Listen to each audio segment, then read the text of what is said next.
প্রিয় দর্শক, আসসালামু আলাইকুম রহমতুল্লাহ।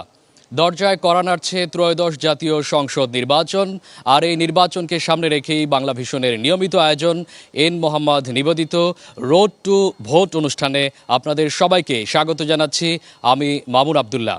দর্শক, আজকে আমরা এসেছি মুন্সিগঞ্জ জেলায়। আপনারা জানেন মুন্সিগঞ্জ জেলার মোট 3টি আসন। এই 3 আসনের আজকে আমরা এসেছি মুন্সিগঞ্জ 1 আসনে। এই আসনটিতে লড়ছেন মোট 6 জন প্রতিদ্বন্দ্বী এবং এই আসনটিতে মোট ভোটার আছেন 5,45,119 জন। ঢাকার খুবই সন্নিকটে এই মুন্সিগঞ্জ জেলা নিয়ে আজকের আমাদের নির্বাচনী এই আয়োজন। শুরুতেই আমরা পরিচয় করিয়ে দিচ্ছি আমাদের আজকের অতিথিদের সাথে। শুরুতেই আমার একদম সর্বডানে আছেন স্বতন্ত্র প্রার্থী মোহাম্মদ মমিন আলী, লড়ছেন ফুটবল প্রতীক নিয়ে। আসসালামু আলাইকুম। ওয়ালাইকুম আসসালাম। এবং মাঝে আছেন ইসলামী আন্দোলন বাংলাদেশের মোহাম্মদ আতিকুর রহমান খান, লড়ছেন হাত পাখা নিয়ে।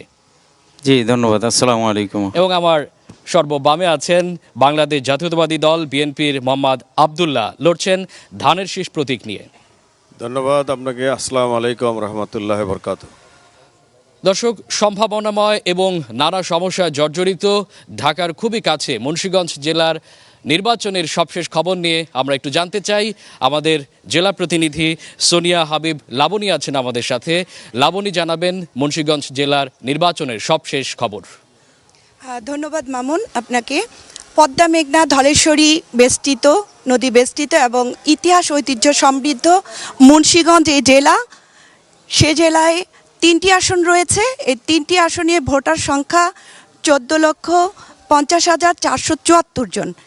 ইতিমধ্যে আমরা লক্ষ্য করেছি যে তফসিল ঘোষণার পর থেকেই এই 3টি আসনে উৎসব মুখর পরিবেশে প্রার্থীরা তাদের ভোটারদের দ্বার প্রান্তে যে নির্বাচনের প্রচারণা চালিয়ে যাচ্ছেন, যেটা দেখে আমরা আরও লক্ষ্য করেছি যে ভোটাররাও আসলে উদ্বিগ হয়ে আছে, তারা কবে ভোট দিবে এবং এত বছর পর যে তারা ভোট দিতে যাবে সেই জায়গাটাতেই তারা মনে করছে যে বিশাল আনন্দের উৎসবমুখর পরিবেশে এই যে 3টি আসনেই মুন্সিগঞ্জের প্রার্থী এবং ভোটারদের মধ্যে একটি উৎসবমুখর পরিবেশের সৃষ্টি হয়েছে। তো সমৃদ্ধশালী এই মুন্সিগঞ্জ জেলায় আমাদের 3টি আসন, আজকের এই 3টি আসনে আমরা যদি লক্ষ্য করি, এই জেলায় শিক্ষা, স্বাস্থ্য এবং যোগাযোগ ব্যবস্থা আসলে আমাদের খুবই ঢাকার এত কাছে, এত সন্নিকটে হয়েও আমরা আসলে মুন্সিগঞ্জবাসী অনেকটা এটা বলা যায় যে একটা ইসের মধ্যে আছি, এমন একটি জেলার মধ্যে আছি যেটা ঢাকা থেকে অনেক দূরের হওয়ার কথা ছিল। তো আমরা জানি বিগত সময়গুলোতে এখানে এই অঞ্চলেই আমাদের এই আসনগুলোতেই রাষ্ট্রপতি, উপপ্রধানমন্ত্রী, মন্ত্রী, প্রধান উপদেষ্টা সহ বড় বড় পদেই এখানে আমাদের আসনগুলি মানে অধিষ্ঠিত হয়েছিল। বিভিন্ন সময় প্রতিশ্রুতি দিয়ে তারাও আসলে কিছুটা হয়তো পেরেছে, সবটা পারেনি। তবে মুন্সিগঞ্জবাসীর আক্ষেপটা রয়েই গিয়েছে। তারা বলছে যে এই যে মুন্সিগঞ্জ সমৃদ্ধশালী একটি জেলায় নেই কোনো স্বাস্থ্যসেবার উন্নত চিকিৎসা বা স্বাস্থ্যসেবার মান, সেই মানটাকে আগামী সংসদ নির্বাচনে ভোটাররা মনে করে যে প্রার্থীরা আছে কতটুকু পূরণ করতে পারবে, এই পূরণ করার মধ্যে দিয়ে হয়তো ভোটের যে হিসাব নিকাশ তারা মিলাবে। পাশাপাশি আরেকটি জিনিস আমি বলবো যে ঢাকার থেকে খুব কাছের একটি জেলা মুন্সিগঞ্জ হয়েও আপনার ঢাকা 0 পয়েন্ট থেকে মুন্সিগঞ্জের দূরত্ব 27 কিলোমিটার। সেই জায়গাটাতেও আমরা দেখি যে জেলা শহরের যাতায়াতের ব্যবস্থা খুবই খারাপ। তো আমরা ভোটার এবং সাধারণ মানুষ যারা, তারা মনে করছে যে এই জায়গাটিতে থেকে আমাদের এখন বের হওয়ার সময় হয়েছে। আমরা একটা গণ অভ্যুত্থানের পরে নতুন বাংলাদেশের দিকে যাচ্ছি। তো আমরা যদি সেই প্রার্থীদের কাছ থেকে প্রতিশ্রুতি পাই, তাহলেই আগামীতে আমরা তাদের হিসাব নিকাশ কষেই তাদেরকে আসলে ভোট দিব।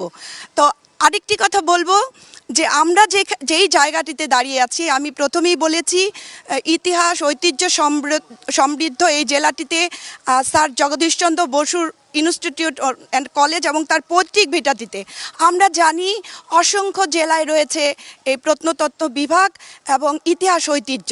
সেই জায়গাটিতে যে কৃষ্টি এবং কালচার আজকে মাদকের ছোবল গ্রাস করেছে পুরো জেলাটিতে। সেই যুব সমাজ, আমাদের নতুন ভোটার এবং যুব সমাজকে আগামী দিনগুলিতে ওই জায়গা থেকে যাতে বের হয়ে আসে, ভোটাররা কিন্তু ওই রকম প্রতিশ্রুতিও চাচ্ছে যে প্রার্থীদের কাছ থেকে তারা নতুন কি দিতে পারে। তো সর্বোপরি আমি আরেকটি কথা বলবো যে এই জেলাটিতে আপনার একটি ভালো বিশ্ববিদ্যালয় নেই। স্বাধীনতা এতগুলো বছর পার হয়েছে, আমরা অনেকগুলো মন্ত্রী, উপমন্ত্রী, রাষ্ট্রপতি সবাইকে পেয়েছি, কিন্তু আমাদের মুন্সিগঞ্জের আপনাকে ভাগ্য। অসংখ্য ধন্যবাদ। আপনার কথার মধ্য দিয়ে অনেক সম্ভাবনা এবং সমস্যার কথা আমরা শুনছিলাম, এবং মুন্সিগঞ্জ জেলাকে কিভাবে একটি মডেল জেলা হিসাবে বিনির্মাণ করা যায় সে ব্যাপারে আপনি বেশ কিছু সাজেস্ট করছিলেন, যেহেতু আপনি এলাকায় অনেকদিন ধরে কাজ করছেন। আমরা একটু এলাকার যারা প্রার্থী আছেন তাদের কাছে একটু সরাসরি যেতে চাই। নিশ্চয়ই আপনি শুনছিলেন এবং আপনার এলাকায় আপনি বড় হয়েছেন এই এলাকাতে। আমরা একটু শুরুতেই বাংলাদেশ জাতীয়তাবাদী দল বিএনপির মোহাম্মদ আবদুল্লাহর কাছে যেতে চাই। আপনি যদি নির্বাচিত হতে পারেন, এই এলাকার সমস্যাগুলো নিশ্চয় আপনার কাছে জানা এবং চেনা, এই এলাকার মানুষের সাথে বড় হয়েছেন আপনি। একটু বলবেন যে আপনার দল তো নিশ্চয় একটি ইশতেহার ঘোষণা করেছে, আপনি নিজে কোনো প্রতিশ্রুতি এবং ইশতেহার দিচ্ছেন কিনা, ছোট করে যদি বলেন। ধন্যবাদ আপনাকে। আমার দলও ইস্তেহার দিয়েছে, আমিও ইস্তেহার দিয়েছি। সর্বপ্রথম আল্লাহর নিকট আমি শুকরিয়া আদায় করি, এবং তারপর আমি আমার মুন্সিগঞ্জ 1-এর 5.5 লক্ষ ভোটারকে ধন্যবাদ জানাই যে আল্লাহর অশেষ মেহেরবানিতে আমাকে ধানের শীষের প্রতীক পেয়েছি। আমি ইস্তেহার দিয়েছি, যদি আমার এই 5.5 লক্ষ ভোটাররা আমার প্রতি খুশি থাকেন এবং তারা যদি ভোট দেন, ইনশাল্লাহ আমি জয়যুক্ত হতে পারলে সংসদে যে আমার সর্বপ্রথম কাজ হবে এই মুন্সিগঞ্জ 1-কে মাদক মুক্ত, সন্ত্রাস মুক্ত এবং নেশামুক্ত করার জন্য। এবং এমনকি আমি ঘোষণা দিয়েছি আমাদের এই মুন্সিগঞ্জ 1-এ একটি ইউনিভার্সিটি করার জন্য, যেহেতু আমাদের এই এলাকার লেখাপড়ার মান খুবই দুর্বল, তাই আমরা যদি একটা ইউনিভার্সিটি করতে পারি তাহলে অবশ্যই আমাদের যুবক সমাজ হায়ার এডুকেশন এখান থেকে করতে পারবে। এবং আমাদের এইখানে আপনারা জানেন মুন্সিগঞ্জ মানে বিক্রমপুর, এই বিক্রমপুর মানে বিজনেসের খনি। সেইখানে আমাদের এলাকায় কোনো ইপিজেড নাই। তা আমি আমার নিজেরও একটা ফ্যাক্টরি আছে, আপনি জানেন আমার ফ্যাক্টরিতে প্রায় 30-35 হাজার লোক কাজ করে। তা আমরা যদি এইখানে একটা ইপিজেড করতে পারি, সেই ইপিজেডের মাধ্যমে এই যুব সমাজকে আমরা বেকার সমস্যা থেকে দূর করতে পারবো। এমনকি আমি ঘোষণা দিয়েছি আরও যে এইখানে একটি ভোকেশনাল ট্রেনিং সেন্টার করার জন্য, যেহেতু আমাদের এলাকা থেকে প্রচুর যুব সমাজ বিদেশে যায়। তারা বিএ পাস করার পরে, মাস্টার ডিগ্রি পাস করার পরে তারা ক্লিনারের চাকরিতে যায়, লেবারের চাকরিতে যায়। আর এখানে যদি ট্রেনিং করানো হয় তাদেরকে, তাদের স্কিল করা হয়, তখন তারা প্রচুর অর্থ উপার্জন করতে পারবে। আরো শুনবো, আপনার ইশতেহারে অনেক গুরুত্বপূর্ণ বিষয়গুলো উঠে এসেছে। আমরা দেখেছি যে মুন্সিগঞ্জ আসলে অনেকটা শিক্ষা এবং স্বাস্থ্য ঢাকা কেন্দ্রিক হয়ে থাকে, সেটিকে আসলে কিভাবে মুন্সিগঞ্জ কেন্দ্রিক করা যায় সেটি নিয়ে আপনার ইশতেহার আমরা শুনলাম। আমরা একটু তারপরে যেতে চাই ইসলামী আন্দোলন বাংলাদেশের মোহাম্মদ আতিকুর রহমান খান, আপনার ইশতেহারে কি আছে? জি ধন্যবাদ। মুন্সিগঞ্জে 1 আসনের ভোটারদেরকেও ধন্যবাদ। আসলে এই এলাকার যেই সমস্যা, এগুলো আমাদের সবারই জানা। তো শিক্ষা, স্বাস্থ্য, এই ক্ষেত্রে এই এলাকার মানুষ তো পিছিয়ে আছেই, কিন্তু প্রান্তিক জনপদের মানুষের সবচাইতে যে সমস্যাটা বর্তমানে আমি অনুভব করতেছি, বিশেষ করে নির্বাচনী মাঠে গ্রামে গঞ্জে গিয়ে, যে মানুষের চলাচলের রাস্তাঘাট এতটাই দুর্বল এবং ভগ্নদশা, মনে হয় যে এখানে বোধহয় অতীতে কোনো এমপি ছিল না, অথচ এখানে সাবেক রাষ্ট্রপতির বাসা, সাবেক উপপ্রধানমন্ত্রীর বাসা, এখানে বাড়ি ছিল, তিনি এমপি হয়েছিলেন। এখানে কিন্তু রাস্তাঘাটের খুব করুণ অবস্থা। আর আমার প্রধান টার্গেট হলো, আমি যদি নির্বাচিত হই, জনগণ আমাকে নির্বাচিত করেন, তাহলে সর্বপ্রথম করাপশনকে একদম 0%-এ নামিয়ে নিয়ে আসা। করাপশন যদি দূর করতে পারি, এই যে রাস্তাঘাট হচ্ছে না বা অন্যান্য উন্নতি হচ্ছে না, এটার মূল কারণ হলো করাপশন। আমরা দেখছি এর আগে টিআইবির রিপোর্টে যে বাংলাদেশে যে বরাদ্দ হয় সরকারি, এটার প্রায় 70% টাকা লুটপাট হয়ে। আমরা এটা সারা বাংলাদেশের অবস্থায় জানি, সেটি আপনি নিয়ে বিশেষ নজর দিচ্ছেন। আমরা একটু স্বতন্ত্র প্রার্থী মোহাম্মদ মমিন আলীর কাছে যেতে চাই, যিনি লড়ছেন ফুটবল প্রতীক নিয়ে। আপনার ইশতেহারে কি কি থাকছে যদি ছোট করে বলেন? বিসমিল্লাহির রহমানির রহিম। ধন্যবাদ আপনাকে। আমাকে যদি মুন্সিগঞ্জ 1 আসনে সর্বস্তরের জনগণ বিপুল ভোটের ব্যবধান দিতে আমাকে ইনশাআল্লাহ নির্বাচিত করে, তাহলে আমার মনে আশা আছে মুন্সিগঞ্জ মানে বিক্রমপুর, এই বিক্রমপুর মুন্সিগঞ্জের 1 আসন আসলেই অনেক রাস্তা, ব্রিজ, কালভার্ট অনেক কিছু দরকার আছে। আল্লাহ যদি আমাকে নির্বাচিত করে সংসদে, আমি একটি কথা বলবো যে অনেক দরকার রাস্তা, ব্রিজ, কালভার্ট, স্কুল, মসজিদ, মাদ্রাসা, হিন্দুদের গির্জা, আর বিশেষ করে আমাদের একটি মেডিকেল হসপিটাল খুবই দরকার। সেটা আশা করি আমি যদি নির্বাচিত হই তাহলে এটা করার সিদ্ধান্ত নিব। এবং আমাদের এই এলাকায় গ্যাস নাই, সেটাও যদি সম্ভব হয় সেটা করার চেষ্টা করবো ইনশাল্লাহ আমি। আপনাদের স্বপ্নগুলো আসলে খুবই প্রায় সেম, একই রকম, কাছাকাছি। আপনারা মানুষকে নিয়ে কাজ করতে চান, মানুষের দ্বারে দ্বারে আপনারা যাচ্ছেন এবং মানুষের কথা শুনছেন। আমরা একটু জানতে চাই, আসলে এই মুহূর্তে সারা বাংলাদেশে একটি নির্বাচনী আমেজ বইছে। এই মুহূর্তে আসলে আপনাদের মধ্যে কি পরিমাণ সৌহার্দ্য বিরাজ করছে এবং নির্বাচনী প্রচারণায় আপনাদের কোনো সমস্যা হচ্ছে কিনা, যদি প্রথমে একটু যদি আপনি বলেন। ধন্যবাদ আপনাকে। আমাদের এখানে আপনি জানেন 6 জন প্রার্থী আছে। আমি মনে করি সবার সাথে আমার ভাইয়ের মতো সম্পর্ক, আমাদের মধ্যে কোনো ধরনের ভেদাভেদ নাই। আমরা চাবো দল এবং জনগণ হইল আল্লাহর উপরে আমরা ভরসা করি এবং তারপরে করি জনগণ যাকে ভোট দিবে আমরা তাদের রায়কেই মেনে নিব। এটা ব্যক্তিগতভাবে আমি বলতে পারি। তবে আমাদের মাঠ খুবই সুন্দর, আমাদের এখানে কোনো ধরনের ঝামেলা নাই।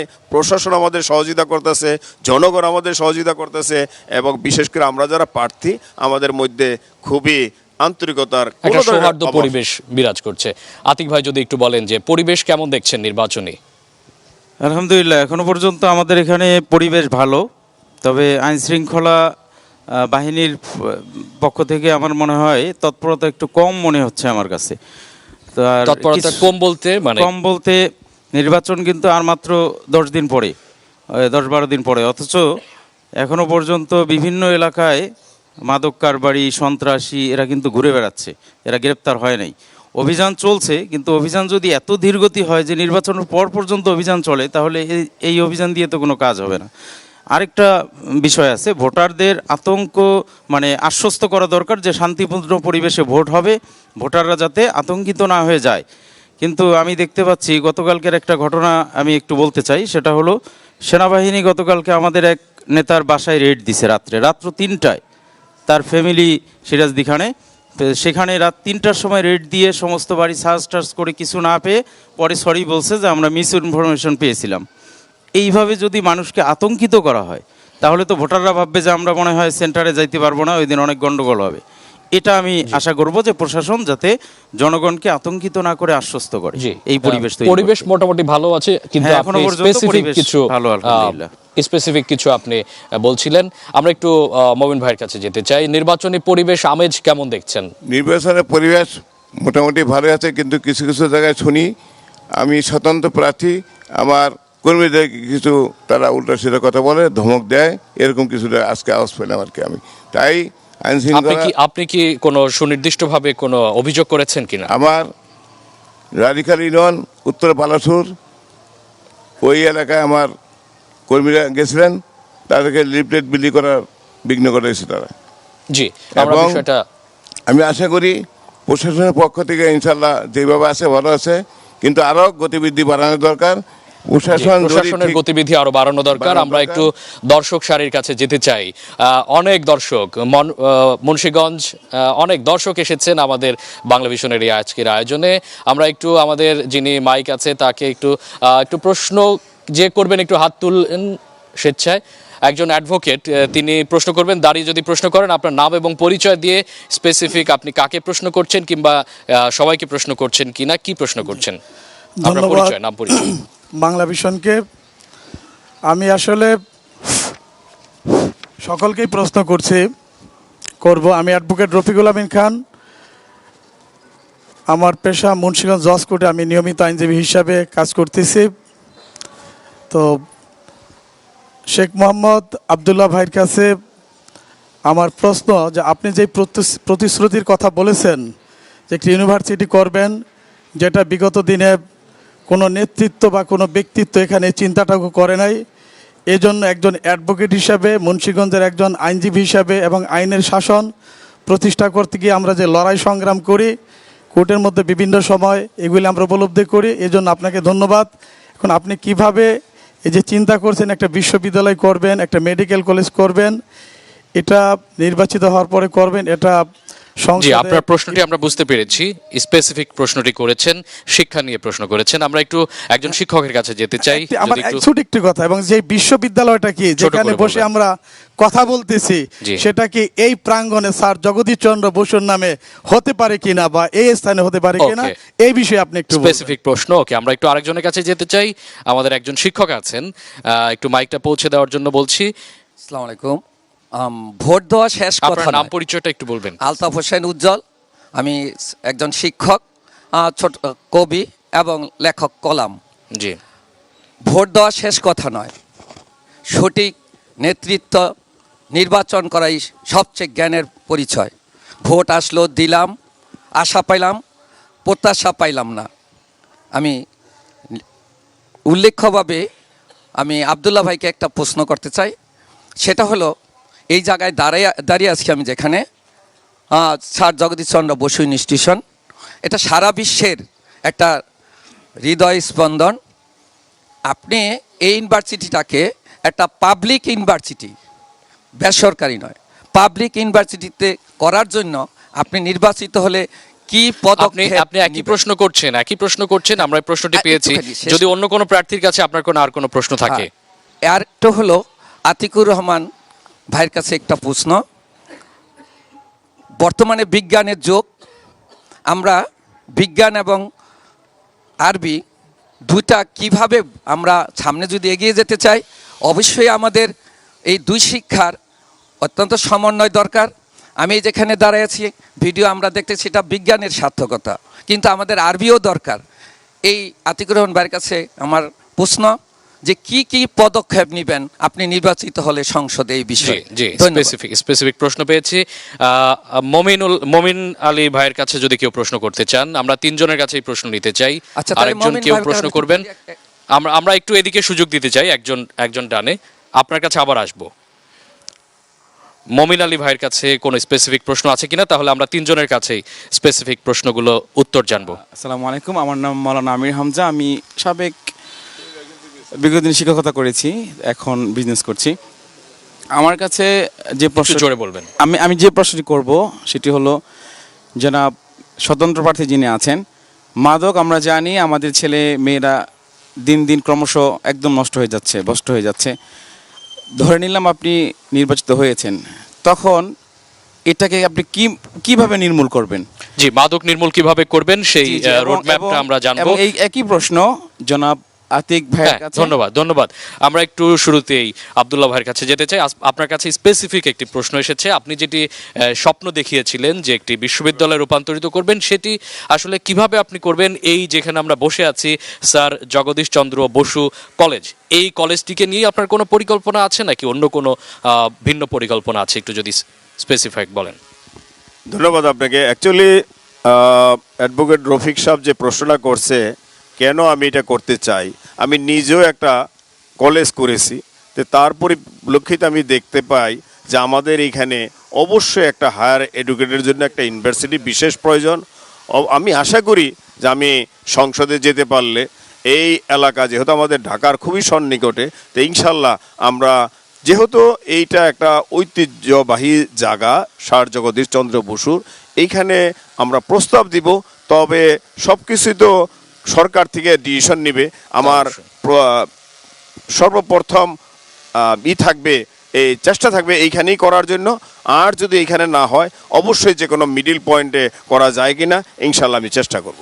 জি, এরপরে আতিক ভাই, আপনার কাছে স্পেসিফিক একটি প্রশ্ন এসেছে। আপনি ইসলামী আন্দোলন থেকে আপনি প্রতিদ্বন্দ্বিতা করছেন এবং আপনার কাছে প্রশ্ন এসেছে যে স্যার জগদীশ চন্দ্র বসু বিজ্ঞানী তিনি ছিলেন, বিজ্ঞান নিয়ে আপনার কোনো চিন্তা চেতনা আছে কিনা, যেহেতু আপনি মানুষের জন্য কাজ করতে চান?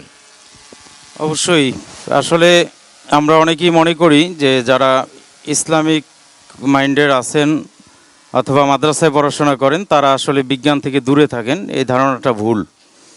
আর আমিও জগন্নাথ বিশ্ববিদ্যালয় থেকে অনার্স করেছি জুওলজিতে এবং মাস্টার্স করেছি, এরপরে কম্পিউটার সায়েন্সে পড়াশোনা করেছি। তো এজন্য বিজ্ঞানের বিষয়ে আমার তো ধারণা আছেই, এবং আমার উদ্দেশ্য হলো মানে আমার টার্গেট হলো আমি যদি নির্বাচিত হই, শিক্ষা ব্যবস্থা নিয়ে এমনিই তো আমাদের জাতীয় শিক্ষাক্রম নিয়ে অনেক ধরনের প্রশ্ন আছে। এটা অনেক অপূর্ণাঙ্গ একটা এবং কর্মহীন একটা শিক্ষা ব্যবস্থা আমাদের দেশে। এটাকে কর্মমুখী করার ব্যাপারে জাতীয়ভাবে উদ্যোগ নেবে। বাকি আমার এলাকার জন্য আমি এমন একটা প্রতিষ্ঠান গড়ে তুলতে চাই, যেই প্রতিষ্ঠানের মাধ্যমে শুধুমাত্র শিক্ষিতই হবে না, তারা বিজ্ঞান মনস্ক হবে, পাশাপাশি তারা পরিপূর্ণভাবে আদর্শ মানুষে পরিণত হবে। এরকম শিক্ষা প্রতিষ্ঠান, উচ্চ শিক্ষা প্রতিষ্ঠান থাকবে। এবং আমাদের দেশের অনেক ছেলেরা কিন্তু এখন বাইরে মিডল ইস্টে পড়াশোনা করে, মিশরে, সৌদি আরবে বিভিন্ন জায়গায় যায় উচ্চ শিক্ষা নেওয়ার জন্য ইসলামিক লাইনে। তো আমি চাই যে আমাদের মুন্সিগঞ্জেরও অনেক ছেলেরা যায়, এখানে যদি সেরকম একটা ইসলামী বিশ্ববিদ্যালয় করা যায়, তাদের এর মাধ্যমে এই অত্র অঞ্চলের অনেক মানুষ উপকৃত হবে, অনেক ছাত্র। নতুন একটি বিষয় আমরা জানলাম, ইসলামী বিশ্ববিদ্যালয় নিয়ে আপনি চিন্তা ভাবনা করছেন। মমিন আলী, একটু যদি বলেন, আপনার কাছে স্পেসিফিক একটি ধন্যবাদ প্রশ্ন এসেছিল, আপনাকে। নিশ্চয়ই আপনি প্রশ্নটি জানেন। আমি স্যার জগদীশ চন্দ্র বসু ইনস্টিটিউশন, এখানে আমি লেখাপড়া করেছি। আমার সবচেয়ে অগ্রাধিকার, এখানে যদি একটা বিশ্ববিদ্যালয় হয় তাহলে খুব ভালো হয়। এখানে পর্যাপ্ত পরিমাণ জায়গা আছে। এই কলেজ, স্কুল অ্যান্ড কলেজে গভর্নিং বডি আছে এবং তাদের সাথে আলাপ করে যদি তারা জায়গা দেয়, তো এখানেই করে আমার মনে হয় সম্ভব এটা সুন্দর হবে। জি, আমরা সেটি জানতে পেরেছি। মাদক নিয়ে আপনার কাছে একটি প্রশ্ন ছিল, এলাকায় মাদক নির্মূলে এবং সন্ত্রাস নির্মূলে আপনি কি পদক্ষেপ নেবেন? আমার সবচেয়ে বড় চিন্তা যে মাদক নির্মূল করা একটা খুব দরকার। সেটা করতে হলে এলাকার জনগণ যারা আছে, সমস্ত জনগণ আছে, তাদের নিয়ে আগে ব্যবস্থা নিব যে ভাই মাদক সেবন করে না, মাদক সেবন করলে সমস্যা, নিজের জীবন তো চলে যায়, অন্য কেন নষ্ট করো। তাই আমি প্রশাসন নিজে নিজে আমি এলাকার লোকজন নিয়ে করার চেষ্টা করবো। তা না হলে আমি প্রশাসনের কাছে বলবো, প্রশাসনকে দিয়ে এই মাদক কীভাবে বন্ধ হয়। মাদক যদি বন্ধ করতে হয় তাদের বুঝে শুনে করে, এটা আমার মনে বেশি ভালো। কারণ মাদক এলাকার সাথে রাগারাগি ফাটাফাটি করলে তারা উগ্রত হয়ে আরো বেশি মাদক সেবন বুঝে করে। শুনে আপনি মাদক নিয়ন্ত্রণ করার ব্যাপারে আপনি পদক্ষেপ নেবেন। এরপরে আমরা একটু তিনজনকে দৃষ্টি আকর্ষণ করছি। আমাদের প্রতিনিধি, জেলা প্রতিনিধি, তিনি কিন্তু অনেকগুলো মৌলিক সমস্যা নিয়ে বলছিলেন। আপনাদের এখানে আসলে ঢাকার খুবই পার্শ্ববর্তী হওয়ার পরেও মৌলিক কিছু সমস্যা কিন্তু রয়ে গেছে। শিক্ষা নিয়ে আপনারা কথা বলছিলেন, একই সাথে স্বাস্থ্য নিয়ে কিন্তু একটি বড় সমস্যা রয়ে গেছে। মুন্সিগঞ্জের স্বাস্থ্য অনেকটা ঢাকামুখী বলা চলে। এখানে আসলে বলা চলে যে সদর হাসপাতাল একটি আছে, সেখানে 250 শয্যা বিশিষ্ট। সেটি আসলে কতটুকু কার্যকর আপনারাই খুবই ভালো জানেন। এবং সেখানে আইসিইউ আছে কিনা সেটি নিয়ে আসলে একটি প্রশ্ন আছে। আইসিইউ কোনো রোগী হলে সেটি ঢাকায় যেতে হয়। মানুষের জীবন মরণ একটি বিষয় সেটি। আপনারা আসলে যদি নির্বাচিত হয়ে আসেন, প্রথমে একটু আব্দুল্লাহ ভাইয়ের কাছে আসতে চাই। ভাই, আপনার কাছে জানতে চাই যে স্বাস্থ্যসেবা নিয়ে আপনার কোনো পরিকল্পনা আছে কিনা? ধন্যবাদ আপনাকে, ধন্যবাদ আমার এই মুন্সিগঞ্জ একের 5.5 লক্ষ ভোটারদেরকে। আমি অলরেডি ইস্তেহারে রেখেছি যে আমার ইচ্ছা আছে, সব কিছুর মালিক আল্লাহ, আল্লাহ কবুল করবেন। আমার ইচ্ছা আছে অবশ্যই একটা মেডিকেল কলেজ সহ একটা হসপিটাল করার জন্য। খুবই চমৎকার, খুবই চমৎকার। একটু আতিক ভাই, আপনার কাছে জানতে চাই স্বাস্থ্যসেবা নিয়ে, মৌলিক স্বাস্থ্যসেবা সেটি নিয়ে আপনার কোনো পরিকল্পনা আছে কিনা? জি, আমারও এরকমই একটা পরিকল্পনা যে আমাদের এখানে আসলে উন্নত স্বাস্থ্যসেবা দরকার। তবে বাস্তবতা হলো এখানে উন্নত স্বাস্থ্যসেবা করলেও আমাদের অনেক রোগী এখনও আছে রাস্তাঘাটের সমস্যার কারণে বাড়িতেই তাকে মৃত্যুবরণ করতে হয়। হাসপাতালে আসার মতো কোনো বাহন সেখানে তার বাড়িতে যেতে পারে না, এরকম এলাকা আছে। তো আশা করি সবগুলোই উন্নতি হবে যদি আমরা করাপশনকে বন্ধ করে সবগুলো সরকারি বরাদ্দকে প্রপার আমরা কাজে লাগাতে পারি, তাহলে আশা করা যায় সবগুলোই আমরা করতে পারবো। জি, মমিন আলী ভাই, আপনার কোনো ইশতেহারে এরকম কোনো ধন্যবাদ আছে কিনা আপনাকে। স্বাস্থ্য নিয়ে? আমি প্রথমেই বলছি যে একটা হসপিটাল খুবই প্রয়োজন, মেডিকেল হসপিটাল। কারণ আমাদের এখানে যেই ছোট ছোট যে চিকিৎসা নেয়, ছোট ছোট হসপিটাল আকার আছে, সেখানে ভালো ব্যবস্থা পায় না। একটা রুগী গেলেই পরেই তাকে ঢাকা পাঠিয়ে দেয়। এই জন্যেই মুন্সিগঞ্জ এক আসনে একটা হসপিটাল হলে খুব রুগীদের জন্য খুবই উপকার আসবে। এবং ইনশাল্লাহ আশা করি আমাকে যদি নির্বাচিত করে মুন্সিগঞ্জ এক আসন সর্বোচ্চ জনগণ, তাহলে আমি সংসদে যেতে বলে প্রথমে আমার এটা থাকবে একটা হসপিটাল, স্বাস্থ্যসেবা। আপনারা সবাই মেডিকেল কলেজ এবং হাসপাতাল নিয়ে প্রতিশ্রুতি দিচ্ছেন, একই সাথে আমরা চাই যে এই স্থানীয় যে কমিউনিটি ক্লিনিকগুলো আছে সেগুলো যাতে আরও বেশি সক্রিয় হয় এবং হেলথ কেয়ারগুলো যাতে আরও বেশি সক্রিয় হয় সেই দিকগুলো আপনারা অবশ্যই খেয়াল রাখবেন। আমরা একটু দর্শকের কাছে যেতে চাই, দর্শকের প্রশ্নগুলো আমাদের কাছে খুবই গুরুত্বপূর্ণ। আমরা একটু নারী প্রতিনিধির কাছে যেতে চাই, কোনো নারী প্রতিনিধি যদি হাত তোলেন প্রশ্ন করার জন্য একটু তার কাছে যেতে চাই। আপনাদের এলাকার যারা প্রার্থী আছেন, যারা প্রতিদ্বন্দ্বিতা করছেন, তাদের কাছে আপনাদের স্পেসিফিক কোনো প্রশ্ন থাকলে দাঁড়িয়ে একটু প্রশ্ন করবেন। একজন দাঁড়িয়েছেন, আপনার স্পেসিফিক প্রশ্ন কার কাছে নাকি সবার কাছে? একটু নাম পরিচয় দিয়ে প্রশ্ন করবেন। সবাই আছেন, তাকে নমস্কার। আমার একটু জোরে বলবেন। ওখানে আমরা চাই আপনার কাছে নিরাপদ, বুঝছেন, যে আপনি ভালো হয়ে দেশ শান্তি পাই, বুঝছেন, সবাই যেন শান্তি পাই, ভালো দিন থাকে। আপনার কাছে এই নিরাপত্তা চাই আমরা, বুঝছেন, দেশকে স্বাধীন রাখেন।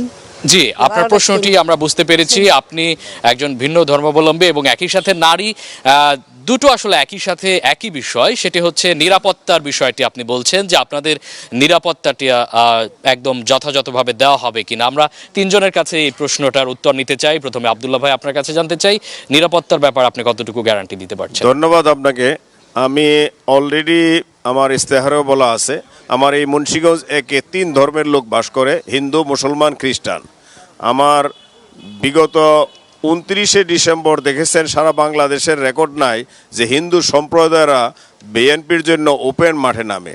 আমি হিন্দু সম্প্রদায় না, সব ধর্মেরই লোকদেরকে নিরাপত্তা দেওয়ার জন্য অঙ্গীকারবদ্ধ এবং সবারই আমি ইনশাল্লাহ আল্লাহর উপরে ভরসা রেখে বলতে পারি সবাই শান্তিতে বসবাস করবে। আপনারা খোঁজ নিলে পারবেন, এখনও আমার শেখরনগর ইউনিয়নে কোনো হিন্দুর সম্পত্তি কেউ দখল করতে পারে না। আমি ঘোষণা দিছি হিন্দু, মুসলমান, খ্রিস্টান জোর জবরদস্তি কারো জমি দখল করতে পারবে না। আমার চাঁদাবাজ এবং সন্ত্রাস, আমার নেতা তারেক রহমানও ঘোষণা দিয়েছেন বিএনপিতে কোনো সন্ত্রাস থাকবে না, কোনো চাঁদাবাজ থাকবে না।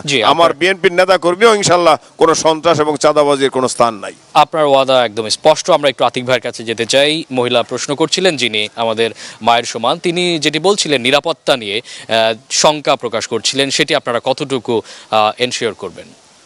এখানে দুইটা বিষয়। নারী হিসেবে নিরাপত্তা যেটা আমরা আমাদের ইশতেহারে আছে যে আমরা নারীদের এমন কর্মসংস্থানের ব্যবস্থা করব, অনেক জায়গায় দেখা যায় যে পুরুষ সহকর্মীদের মাধ্যমে তারা হেনস্থার শিকার হয়, ইপটিজিংয়ের শিকার হয়। তো আমরা চাই নারীদের জন্য সম্মানজনক পৃথক কর্মসংস্থান থাকবে, তারা যাতে কোনো রকম হেনস্থার শিকার না হয়, এটা একটা বিষয়। আর সংখ্যালঘু হিসেবে উনি যেটি বলেছেন এটার সবচেয়ে সুন্দর উদাহরণ আমি দিতে পারি। গত বছর 5 আগস্ট ফ্যাসিস্টের পতনের পরে সারা দেশে একটা ইনসিকিউর পরিবেশ হয়েছিল, সেখানে নিরাপত্তাহীনতায় ছিল সবাই। সেখানে আমাদের এই শ্রীনগরের বিভিন্ন মন্দির এবং হিন্দু ভাইদের বাসা বাড়ি, এগুলো আমরা কিন্তু শুধু হিন্দু না, খ্রিস্টান যারা আছেন সংখ্যালঘু, ওনাদের বাসা বাড়ি কিন্তু আমাদের স্বেচ্ছাসেবকরা সারা রাত জেগে পাহারা দিয়েছে, একটানা 9 দিন। জি, আমরা সেটি এবং এটা আমরা ছিল, এটা অনেক মিডিয়ায় আসছে। তো আমরা চাই এটা কোনো বিনিময়ের জন্য তো আমরা করি নাই, ভোট পাওয়ার জন্যও করি নাই, শুধুমাত্র আমাদের তারা এই দেশের বাসিন্দা, তাদের সিকিউরিটি দেওয়ার দায়িত্ব আমাদের। আমরা কাঁধে কাঁধ মিলিয়ে সবাই আগামীতেও এটার ধারাবাহিকতা বজায় রাখব ইনশাআল্লাহ। অবশ্যই এনশিওর করব। একটু মমিন আলী ভাই, আপনি যদি একটু বলেন নিরাপত্তা নিয়ে আপনার কোনো।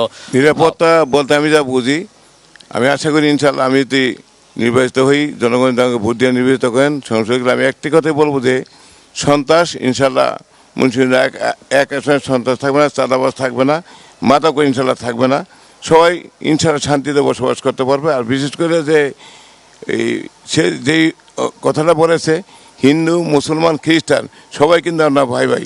আমাদের সৃষ্টিকর্তা কিন্তু একজনই আল্লাহ, কেউ ভগবান কই, কেউ ঈশ্বর কই, কেউ আল্লাহ কই। কিন্তু আশা করি ইনশাআল্লাহ আমাকে নির্বাচিত যদি করে সেদিকে আমি। আপনাদের কথা একদম স্পষ্ট। আমরা একটু আরো কয়েকজন দর্শকের প্রশ্ন নিতে চাই, বেশ কয়েকজনের প্রশ্ন নিতে চাই। আমরা একটু একদম নতুন তরুণ ভোটার কি আছেন একটু হাতে, এবারই প্রথম ভোট দিচ্ছেন, একজন সেখানে দাঁড়িয়েছেন, একটু মাইক নিয়ে যেতে চাই। আপনি একটু জোরে প্রশ্ন করবেন। আপনার যেহেতু নতুন ভোটার, এবার প্রায় 4 কোটি নতুন ভোটার আমাদের সারা বাংলাদেশে যুক্ত হচ্ছে, জেনজি বলা চলে। আপনি কি জেনজি? জি। আচ্ছা, জেনজিকে একজন পেয়েছি। আপনার আসলে কার কাছে প্রশ্ন, স্পেসিফিক প্রশ্নটি করবেন? আসসালামু আলাইকুম। তো এবার আমি নতুন ভোটার, বয়স আগেই হয়েছে, কিন্তু বিগত দিনে আর কি যে পরিস্থিতি ছিল আইডি কার্ড করে ভোট দেওয়া হয় নাই। আচ্ছা, তো এবার আমি নতুন ভোটার হিসেবে, আমার যেহেতু আলাজ মমিন আলী সাহেব বিগত দিনে উপজেলা চেয়ারম্যান ছিল, তো তার কাছে প্রশ্ন যে সে যদি নির্বাচিত হয় তো যুবকদের নিয়ে তার কি চিন্তা ভাবনা, এবং আরেকটি প্রশ্ন সবার কাছে যে নারী উন্নয়নে তারা কি করবে, এবং এই যে একটা জেনারেশন মাদকে চলে যাচ্ছে, তো অনায়াসে যদি খেলাধুলা থাকে তারা মাদকে যাবে না। তো তাদের উদ্দেশ্যে প্রশ্ন যে খুবই স্পেসিফিক প্রশ্ন আমরা পেয়েছি যে তরুণ সমাজ আসলে তাদেরকে খেলাধুলা উদ্বুদ্ধ করার জন্য মাদক শুধু আমরা মুখে নির্মল না করে তাদের জন্য বিকল্প কি ব্যবস্থা সেটি আমরা কতটুকু করতে। আরেকটি প্রশ্ন নিতে চাই, একটু স্পেসিফিক কে প্রশ্ন করবেন? আমরা একটু একজন বয়োবৃদ্ধ আপনার প্রশ্ন নিতে চাই, একজন আপনার কাছে আসতে চাই, দাঁড়িয়েছেন, একটু মাইকটি তার কাছে পৌঁছে দেওয়ার জন্য অনুরোধ করছি। আপনার নাম এবং পরিচয় বলে আপনার প্রশ্নটি করবেন।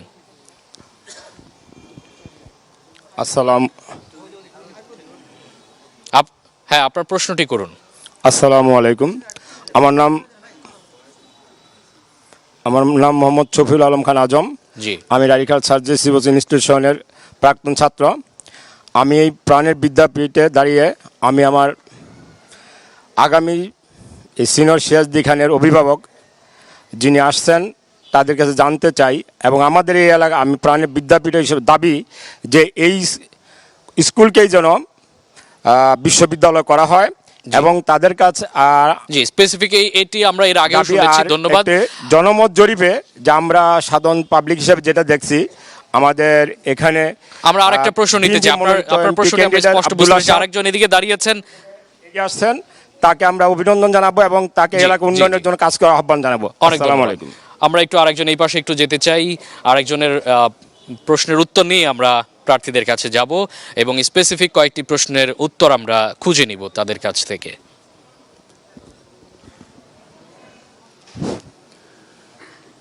স্পেসিফিক শুধু প্রশ্নটি আপনি করবেন। আসসালামু আলাইকুম রহমতুল্লাহ। আমি মুফতি শাহাদাত হুসাইন লস্করপুরি, আমি পেশায় একজন শিক্ষক। আমার প্রশ্ন, আমাদের উপস্থিত তিনজন প্রার্থী আছেন, আমরা আশা করি আগামী দিনে মুন্সিগঞ্জ 1 আসনে এই তিনজনের ভিতর থেকে একজন ইনশাল্লাহ মনোনীত হবেন। তো সেই ক্ষেত্রে তিনজনের কাছে প্রশ্ন যে আমাদের মুন্সিগঞ্জ একেবারে ঢাকার কাছে, এই কাছে থাকার কারণে কিন্তু রাস্তাঘাট একেবারে অবহেলিত। জি, এরকম গ্রাম আছে যে গ্রামে এখনো রিক্সা যায় না। আপনি যাতায়াত ব্যবস্থা নিয়ে প্রশ্ন করছেন। সেখানে প্রশ্নটা হলো তারা কি নির্বাচিত হওয়ার পরে তাদের দলীয় বিবেচনা সে উন্নয়নমূলক কাজ করবে নাকি অবহেলিত এলাকা হিসেবে কাজ করবে? একদম স্পেসিফিক। আপনারা কি দলীয় বিবেচনায় কাজ করবেন নাকি আপনারা সাধারণ মানুষের কথা সবার জন্য চিন্তা করে কাজ করবেন? একটু আব্দুল্লাহ ভাই আপনার কাছে আসি। স্পেসিফিক এর আগে আপনাকে একটি প্রশ্ন করা হয়েছিল। ধন্যবাদ আপনাকে। আমি অলরেডি একটা ওয়েবসাইট খুলেছি জনগণের মতামত নেওয়ার জন্য। আমি জনগণের মতামতকেই প্রাধান্য দিব, যেহেতু আমি জনগণের নেতা, আমি দলীয় নেতা না। আর আরেকটি প্রশ্ন এসেছে যে আমাদের এই মাদক সেবার ব্যাপারে কিভাবে নির্মূল করা যায়। আমি নতুন ভোটারকে ধন্যবাদ জানাই যে অবশ্যই আমার এটা চিন্তা ভাবনা আছে। আপনি বিকল্প যে ব্যবস্থা, খেলার জন্য মাঠ, প্রতিটা মাঠে আমাদের এখানে খেলাধুলা হয় না। আমি অলরেডি খেলাধুলার আরম্ভ করেছি, আমি নিজেও খেলতে পারি। আপনার ফুটবল, কাবাডি খেলা, গোল্লা চোর, যেসব খেলা আমাদের আগে ছিল সেই খেলাগুলো আরম্ভ করব। আর বিকল্প আরেকটি ব্যবস্থা হলো আমাদের মুসলমান ধর্মে আমি বিশ্বাস করি যারা নামাজ পড়ে তারা নেশা করে না। সব ধর্মের লোকই নেশা করে না, যারা ধর্মবিদ তারা নেশা করে না। আমি চাই যে আমার ইয়াং যুব সমাজদেরকে নামাজমুখী করার জন্য, এবং যে লোকগুলা নেশাগ্রস্ত তাদেরকে আমি চাবো, আমি চেষ্টা করে দেখছি আমার এলাকায়ও তাবলিগে পাঠাইলে এক সিল্লাই দিলে সে আর কখনোই নেশা করে না। আরেকটি প্রশ্ন ছিল স্পেসিফিক, আপনি কি দলীয় বিবেচনায় কোনো কাজ করবেন কিনা? না, সবার জন্য কাজ করব। কখনোই আমি দলীয় বিবেচনা করবো না, যেহেতু আমি সংসদ সদস্য হব আল্লাহ যদি আমাকে কবুল করে। 5.5 লক্ষ ভোটারের এগেইনস্টে 5.5 লক্ষ ভোটার যা আমাকে প্রতিনিধি বানাবে। 5.5 লক্ষ ভোটারের জন্য আপনি কাজ করবেন। আতিক ভাই একটু জানতে চাই দলীয় বিবেচনায় কাজ করবেন কিনা এবং তরুণ সমাজের জন্য কি কি পদক্ষেপ নেবেন আপনি? ধন্যবাদ। আমাদের ম্যানিফেস্টোর মধ্যেই আছে যে আমরা ইনসাফ ভিত্তিক সমাজ চাই। তো ইনসাফ মানে হলো এখানে কোনো দল মত নাই, আমার এখানে সকল ভোটাররা আমার কাছে সমান, সুতরাং তাদের সবার জন্যই আমার কাজ করতে হবে। আর যুব সমাজের যে বিষয়টা প্রশ্ন আসছে সেটা হলো আসলে আমাদের দেশে কিন্তু 1/3 যুবক। তো এই যুবক, এত বিপুল সংখ্যক যুবককে আমরা যদি কাজে লাগাতে পারি, তাদেরকে নেশা থেকে দূরে রেখে পড়াশোনা করাতে পারি, তাদের কর্মসংস্থানের ব্যবস্থা করতে পারি, বাংলাদেশ অতি শীঘ্রই সারা বিশ্বের মধ্যে উন্নত অবস্থায় পৌঁছে যাবে। তো আমার এলাকায় বিশেষ করে আমি দেখেছি যে অনেক যুবকরাই বেকারত্বের কারণে তারা বিদেশে চলে যায় এবং সেখানে গিয়ে অনেক তাদের সংসারে অশান্তি, অনেক অর্থাৎ আপনি সমস্যা। কর্মসংস্থান আমি সৃষ্টির চাই ব্যাপারে এটা, কাজ এবং করবেন। মাদকের ব্যাপারে একটা বিষয় আছে, জি। সেটা হলো আমাদের অনেককেই দেখেছি যে অনেক প্রভাবশালী নেতা অথবা জনপ্রতিনিধি তাদের বাড়িতে মাদক পাওয়া গেছে এর আগে, তারা মাদকের ব্যবসা করে। তো নেতারা যদি মাদকের ব্যবসা করে, কর্মীদের মাদক নিয়ন্ত্রণ কিভাবে করবে? তো এই জন্য এটা খুব স্পেসিফিক জরুরি। আপনি একটি বিষয় বলেছেন, একটু মমিন আলী ভাই আপনি একটু বলবেন। আমি ধন্যবাদ আপনাকে। আসলেই যুবকদের, বেকার যুবকদের জন্য আমি ইনশাল্লাহ কথা দিতে পারি। আমি বিগত দিনেও কিন্তু আমি একটা খেলার মাঠ দিয়েছি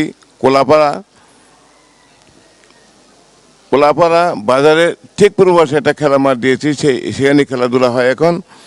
তো ভবিষ্যতে এই তারা লেখাপড়ার পাশাপাশি যে খেলাধুলার মধ্যে থাকে, অন্যান্য কাজ থাকে, এবং তারা এখান থেকে লেখাপড়া শেষ করে যে ঢাকা দিয়ে লেখাপড়া করবে, লেখাপড়া শেষ করলো কিন্তু তাদের কর্মস্থান হয় না, চাকরি হয় না, সেই দিকে আমি সবসময় সংসদে আলাপ করব যে তাদের বেকারত্ব দূরত্ব করে তাদের যেন সুন্দর মতন তারা যেন পরিবেশে তরুণদের নিয়ে আপনারও বেশ পরিকল্পনা আছে। আবার এবার একটু আপনারা তিনজনের কাছে আসতে চাই। আপনারা একটু বলবেন যে আপনারা এই যারা এখানে দর্শক এসেছেন এবং এখানে যারা ভোটার যারা আছেন তাদের জন্য কি বলবেন? আমার একটা প্রশ্ন বাকি রয়েছে, এর আগে আমাদের সময় একেবারেই শেষ হয়ে গেছে। আমরা এক সেকেন্ড হ্যাঁ, নারীর জন্য কর্মস্থান, তাদের জন্য সেলাই মেশিন, হাঁস মুরগি খামার, এরকম একটা ব্যবস্থা করলে তাদের জন্য ভালো, সেই ব্যবস্থা আমি ইনশাল্লাহ নিব।